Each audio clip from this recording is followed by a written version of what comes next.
Olá, muito bom dia, que a graça e a paz do Senhor seja sobre todos. Sou o pastor Vitor Cordeiro, sou pastor aqui em Portugal e trago toda manhã este devocional que nós chamamos de refrigério matinal. A ideia é trazer aqui uma palavra de esperança, uma palavra de conforto, uma palavra de vida para cada um, para que tenham um dia mais confortável no Senhor, que possamos ter esta esperança.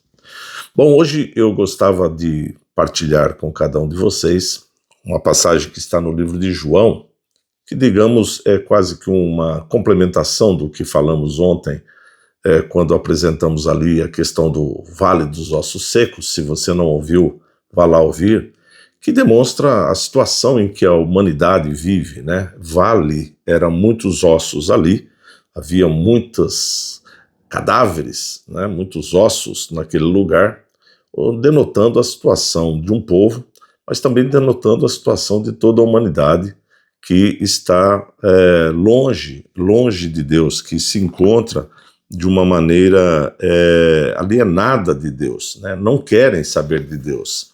E então Jesus, dentro dessa situação, ele fala em João, capítulo 10, versículo 10, no final ele diz assim: eu vim para que tenham vida. Eu vim para que tenha vida e tenham abundantemente, tenham plenamente. Ou seja, Jesus veio para nos trazer algo que nós não tínhamos. É claro que Jesus não está a falar sobre vida física, Jesus está a falar sobre vida espiritual, mas não há como não ligar as duas, não há como não fazer isto, porque uma pessoa que tem uma vida abundante, vamos dizer, uma vida próspera, uma vida financeiramente estável, talvez uma boa casa, um bom carro, talvez até mesmo uma boa família, que tem uma boa saúde. Quando nós olhamos para essa situação numa pessoa, nós pensamos que ali está literalmente alguém que é abençoado, porque tem todas essas coisas. E talvez olhamos para essas pessoas e achamos que elas são realmente muito felizes. Não podemos dizer que todas as pessoas têm uma tristeza, mas com certeza há indefinições na vida das pessoas. Por exemplo, se você perguntar qual é o fim da vida daquela pessoa, talvez você ouça as mais variadas definições ou as mais variadas respostas. Pode ser que alguém diga: quando nós morremos, tudo termina, o corpo vai ali para a terra e acabou, não tem nada depois. Outros podem dizer que não, depois quando nós morremos, nós vamos para um lugar onde somos purificados e depois vamos para o céu. Outros vão dizer que não, nós morremos, mas depois reencarnamos para ter uma nova vida. E alguns vão dizer para você que quando morremos, alguns vão para um lugar chamado céu, onde habita Deus, os anjos e o próprio Cristo, e outros vão dizer que vamos, quem não está em Cristo, que vai para um lugar chamado inferno, onde a Bíblia descreve como um lugar de tormento, de dor, de tristeza eterna. Bom, essas são as definições do que nós podemos entender sobre o que é a vida após a morte. O que Jesus vai nos dizer aqui é que ele veio para que tenham vida, ou seja, ele veio para nos dar a garantia de que tenhamos uma vida tranquila neste momento, neste corpo, vamos dizer, mas mais ainda que nós tenhamos uma vida eterna na sua presença, onde a Bíblia diz que ali não haverá dor, não haverá choro, não haverá tristeza, não haverá mais esses sentimentos que são produzidos por causa do pecado. Tudo o que acontece no corpo é em decorrência do pecado desde o início, desde antes de tudo, ou desde que o homem e a mulher desobedeceram ao Senhor. Paulo vai nos dizer lá em Efésios, no capítulo 2, que a forma com que a humanidade está é morta nos seus pecados e nos seus delitos, nas suas transgressões. E nós percebemos isso quando nós vemos hoje as pessoas se afastando cada vez mais de questões morais, éticas, de caráter, que até, vamos dizer, 20, 30 anos atrás ainda tinha algum resquício disso. O que nós vemos hoje é as pessoas literalmente ignorando a presença de Deus e afrontando, inclusive. Paulo vai dizer que Deus, que é rico em misericórdia, ele demonstra o grande amor com que nos amou quando deu-nos vida em Cristo. Quando deu-nos vida em Cristo, quando ainda estávamos mortos. Ou seja, no seu grande amor, Deus enviou o seu Filho para que nos trouxesse vida, e Cristo nos traz vida na sua morte. Sim, é na morte de Cristo ali naquela cruz que ele nos concede vida, porque a vida é literalmente quando nós compreendemos a situação de pecado em que vivemos.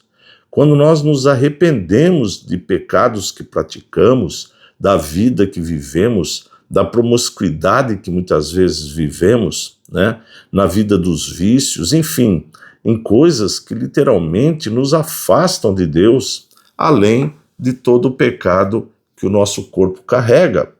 Então, ao declararmos que somos pecadores e que reconheçamos que Cristo é o nosso Salvador, ele literalmente nos traz então essa vida, ele nos concede essa vida futura, mas também uma vida presente, porque ele diz que tenham vida e a tenham em abundância.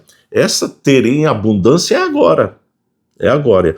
Veja, no capítulo 10, Jesus está a falar sobre o pastor e as ovelhas, o bom pastor e as ovelhas. E ele vai dizer que o bom pastor as conduz por vales tranquilos, que cuida dessas ovelhas. Ele vai dizer que ele conhece as suas ovelhas, e quando nós olhamos a figura de um pastor e de uma ovelha, nós vemos que o cuidado do pastor é para que a ovelha tenha a melhor água, a melhor comida, a tranquilidade, ela possa ficar tranquila, porque ele está ali presente, observando para que nenhum animal a ataque.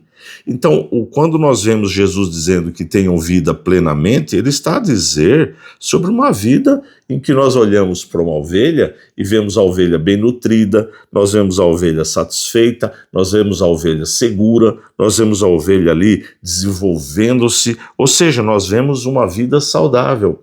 Então, Cristo vem nos trazer vida e vida em abundância, porque ele nos dá a certeza da salvação eterna, mas também a certeza do seu cuidado. Olha que maravilha! Deus nos concede, através de Cristo, a certeza que teremos uma vida com o Senhor, vamos viver eternamente com o Senhor. Vamos ter uma vida onde a Bíblia diz, como eu já falei há pouco, onde não há mais dor, porque dor, tristeza, essas características são decorrentes do pecado que habita em nós.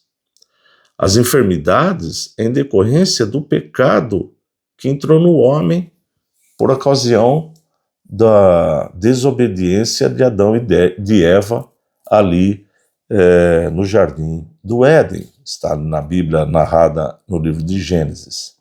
Então todo homem nasce com esse pecado já no seu corpo e também nasce propenso a ter enfermidades, tristeza, sentimentos que no céu não haverá. Não haverá sentimentos de perda, não haverá sentimentos de mais ou menos. O que o Senhor está dizendo é esta parte, mas ele também nos diz que nós possamos no Senhor sentir segurança. A ovelha, quando está ali a comer, ela não está preocupada se algum animal vai vir atacá-la, porque ela tem confiança plena naquele pastor que está ali a cuidar dela. O Senhor Jesus é o bom pastor, é aquele que nos garante tudo isso. Então, quando estamos enfermos, nós, embora devamos, inclusive, procurar ajuda médica, etc., acima de tudo, devemos orar ao Senhor e colocar a nossa situação diante do Senhor e ficar em esperança e segurança. Ficarmos numa vida no sentido de seguros no Senhor. Quando estamos a atravessar momentos de crise, devemos buscar no Senhor que nos concede vida em abundância. É isso que nós devemos fazer. Ou seja, todas as situações que nós vivemos são decorrentes de uma causa maior, mas que tem no Senhor a resposta. O que eu quero então transmitir hoje para você que está a me ouvir ou vai ouvir, é que você possa confiar plenamente no Senhor, que pode lhe conceder vida neste presente momento, mas também vida eterna no futuro, no pós-morte. Esta é a segurança que nós temos no Senhor. Esta é a vida que Jesus veio para nos trazer e que Ele quer entregar a você essa vida. O que você tem que fazer é literalmente reconhecer o seu estado e aprender a buscar no Senhor. Se você que está me ouvindo, você está passando por uma enfermidade, por algum motivo de tristeza, ore, fale com o Senhor. Orar é falar, orar é conversar com Deus, orar é colocar nossa vida diante de Deus, é sentarmos, ou ajoelharmos, ou ficar em pé do jeito que você se sentir melhor e falar com o Senhor. Senhor, olha a minha situação, olha o que estou a atravessar, olha o que eu estou a passar. E confiante no Senhor, pedir que Ele possa vir lhe conceder vida. E assim em todas as outras situações, quer o seu relacionamento esteja prejudicado, quer esteja com algum problema no seu lar, quer você esteja com problema no trabalho, enfim, em todas as situações, nós devemos aprender a levar ao Senhor, porque Ele pode nos conceder vida e abundância.